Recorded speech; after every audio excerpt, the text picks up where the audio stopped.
దుర్గమ్మ సాక్షిగా ఈ పొత్తు వేరే రూపం తీసుకోబోతుంది. దుర్గమ్మ తల్లి స్వయంగా ఆశీర్వదిస్తుంది.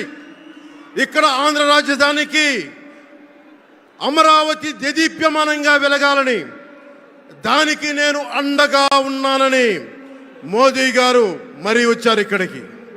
ఒక్కసారి మన కోసం వచ్చిన మోదీ గారికి, మన కష్టాలకు భుజం కాయడానికి వచ్చిన మోదీ గారికి, 5 కోట్ల మంది ప్రజల కోసం నేను ఉన్నానని చెప్పి వచ్చిన మోదీ గారికి ఒక్కసారి బలంగా కరతాళ ధ్వనులతో ఘన స్వాగతం పలుకుదాం.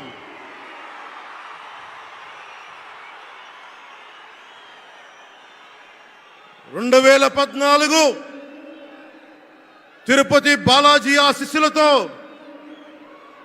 ఎన్డీఏ విజయాన్ని సాధించింది, ప్రభుత్వాన్ని స్థాపించింది. 2024లో దుర్గమ్మ తల్లి ఆశీస్సులతో మొదలు పెడుతున్నాం. అంతకు మించిన ఘన విజయం సాధిస్తున్నాం. ఎన్డీఏ ప్రభుత్వాన్ని స్థాపిస్తున్నాం. బిడ్డలకి అండగా ఉండే దుర్గమ్మ తల్లి అయ్య కంటే ఒక ముద్ద ఎక్కువే పడద్ది. అలాంటి తల్లి ఆశీస్సులతోటి మన ప్రభుత్వాన్ని స్థాపించే దిశగా వెళ్తున్నాం. మోదీ గారు డిజిటల్ భారత్ అన్న నేపథ్యంలో దేశాన్ని మొత్తం తీసుకెళ్తా ఉంటే, ఇక్కడున్న వైసీపీ ప్రభుత్వం అధికారికంగా ప్రతి చోట క్యాష్ ఎకానమీ అయిపోయింది. దేశాన్ని డిజిటలైజ్ చేద్దాం, కరప్షన్ తగ్గిద్దాం, బ్లాక్ మనీని తగ్గిద్దామంటే ఆంధ్ర రాష్ట్రంలో మటుకు బ్లాక్ మనీ ఎక్కువైపోయింది.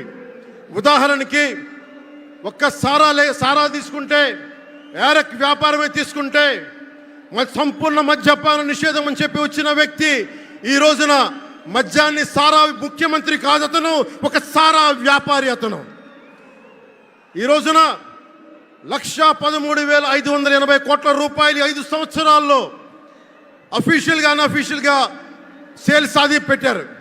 కానీ దాన్ని అండర్ రిపోర్ట్ చేస్తూ 84,050 కోట్ల మటుకు చూపించారని చెప్తా ఉన్నారు.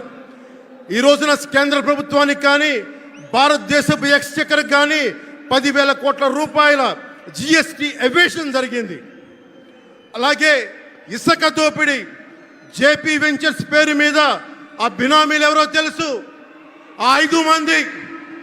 पवन जरा पुलिस के लोग उनको नीचे उतारिए उनको। बिजली के तार हैं, आप क्या कर रहे हैं वहां? Please come down.